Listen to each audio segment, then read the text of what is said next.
नमस्ते। आज एक बहुत ही बड़ी और अच्छी खबर पर बात करेंगे। भारत की जो पर्यावरण बचाने की कहानी है ना, उसमें एक नया पन्ना जुड़ गया है। हुआ ये है कि हमारी दो और आर्द्र भूमियों को मतलब वेटलैंड्स को इंटरनेशनल लेवल पर पहचान मिल गई है। और इसी के साथ पता है भारत में रामसर साइट्स का टोटल नंबर कितना हो गया है? 98। सोचिए, हम सेंचुरी से सिर्फ 2 कदम दूर हैं। और ये सिर्फ एक नंबर नहीं है, ये इस बात का सबूत है कि दुनिया भर में पर्यावरण बचाने के मामले में भारत का कद कितना बढ़ रहा है। तो चलिए देखते हैं कि आज हम क्या क्या जानने वाले हैं। सबसे पहले तो भारत की इस कमाल की उपलब्धि पर बात करेंगे। फिर हम चलेंगे उत्तर प्रदेश और गुजरात, इन दो नई जगहों की सैर पर। और आखिर में हम ये भी समझेंगे कि भाई ये वेटलैंड्स हमारे लिए इतने जरूरी आखिर हैं क्यों। तो शुरुआत करते हैं पहले पॉइंट से, भारत के 98 रामसर स्थल। जैसा मैंने कहा, यह सिर्फ एक गिनती नहीं है, यह हमारे देश का वो कमिटमेंट दिखाता है जो हम अपनी प्रकृति को बचाने के लिए कर रहे हैं। अच्छा, इन दो नई साइट्स के जुड़ने का मतलब क्या है? सीधा सा मतलब यह है कि अब इंटरनेशनल लेवल पर पर्यावरण बचाने के मामले में भारत एक बहुत बड़ा, एक अहम रोल निभा रहा है। यह पूरी दुनिया को एक मैसेज देता है कि हम अपने कीमती इकोसिस्टम को लेकर कितने सीरियस हैं। तो चलिए अब मिलते हैं हमारे इन दो नए हीरोज से। पहला है उत्तर प्रदेश के एटा जिले में पटना पक्षी अभयारण्य, और दूसरा है गुजरात के कच्छ में छारी ढांड वेटलैंड कंजर्वेशन रिजर्व। अब एक एक करके इन दोनों को थोड़ा और करीब से जानते हैं। तो सबसे पहले चलते हैं उत्तर प्रदेश, बात करते हैं पटना पक्षी अभयारण्य की। देखते हैं कि इसमें ऐसा क्या खास है। देखिए, इसकी लोकेशन और कुछ फैक्ट्स काफी मजेदार हैं। ये उत्तर प्रदेश के एटा जिले के जलेसर सब डिवीजन में है। इसके जुड़ने के साथ ही अब यूपी में रामसर साइट्स 10 से बढ़कर 11 हो गई हैं। और इसका एरिया देखिए, सिर्फ 108 हेक्टेयर। जी हां, यही बात इसे उत्तर प्रदेश का सबसे छोटा पक्षी अभयारण्य बनाती है। इसका जो मेन वेटलैंड एरिया है वो करीब करीब बस 1 स्क्वायर किलोमीटर का है। लेकिन इसके छोटे साइज पर मत जाइएगा, यहां की बायोडायवर्सिटी आपको हैरान कर देगी। सोचिए जरा, यहां लगभग 2 लाख पक्षी रहते हैं, 300 से ज्यादा पक्षियों की प्रजातियां हैं, और उनमें से भी 106 से ज्यादा तो माइग्रेटरी बर्ड्स हैं, मतलब जो हजारों किलोमीटर दूर से उड़कर यहां आती हैं। सच में यह प्रकृति का एक छोटा सा जन्नत है। चलिए अब उत्तर प्रदेश से सीधा चलते हैं गुजरात और जानते हैं कच्छ के एक छुपे हुए खजाने छारी ढांड के बारे में। सबसे पहले तो इसका नाम ही बड़ा इंटरेस्टिंग है जो इसकी कहानी बताता है। छारी का मतलब होता है खारा और ढांड का मतलब होता है उथली सी वेटलैंड। ये गुजरात के कच्छ जिले में कच्छ के रण के अंदर है। और इसकी एक और खासियत यह है कि ये एरिड बर्नी ग्रासलैंड्स और दलदली नमक के मैदानों के ठीक बीच में बसा है। ये जगह है ना, बर्ड लवर्स के लिए किसी जन्नत से कम नहीं है। ये एक नेचुरल सीजनल डेजर्ट वेटलैंड है जो प्रवासी पक्षियों के लिए एक बहुत ही इंपॉर्टेंट स्टॉप ओवर है।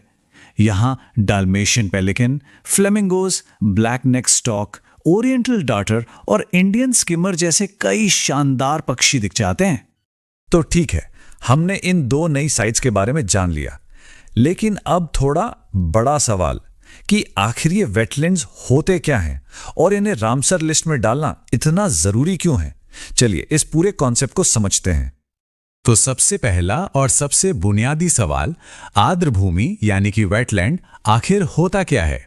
हम सब ने ये शब्द सुना तो है, पर इसका असली मतलब क्या है। सिंपल भाषा में समझें तो एक वेटलैंड असल में एक इकोटोन होता है। मतलब ये एक ऐसी जादुई जगह है जहां जमीन और पानी की दुनिया एक दूसरे से मिलती हैं। ये न तो पूरी तरह से सूखी जमीन है और न ही गहरा पानी, बल्कि दोनों का एक बहुत ही खूबसूरत संगम है।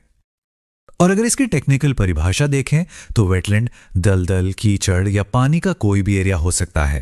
ये नेचुरल भी हो सकता है और इंसानों का बनाया हुआ भी। इसमें पानी रुका हुआ भी हो सकता है, बहता हुआ भी हो सकता है, मीठा भी हो सकता है, खारा भी हो सकता है।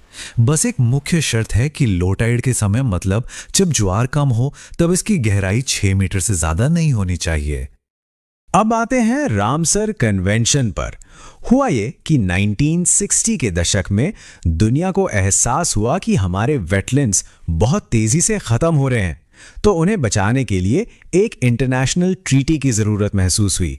इसी वजह से 2 फरवरी 1971 को ईरान के रामसर शहर में एक मीटिंग हुई और इस संधि को अपनाया गया। इसीलिए इसका नाम रामसर कन्वेंशन पड़ गया और ये संधि 21 दिसंबर 1975 से पूरी तरह से लागू हो गई। अब देखिए, समय के साथ साथ इस कन्वेंशन का मकसद भी बड़ा होता गया। शुरू में इसका मेन फोकस सिर्फ वाटरफाउल यानी जल पक्षियों के रहने की जगहों को बचाना था, लेकिन आज इसका दायरा बहुत बढ़ गया है और अब ये बायोडायवर्सिटी कंजर्वेशन, सस्टेनेबल यूज और क्लाइमेट चेंज जैसे बड़े मुद्दों पर भी काम करता है।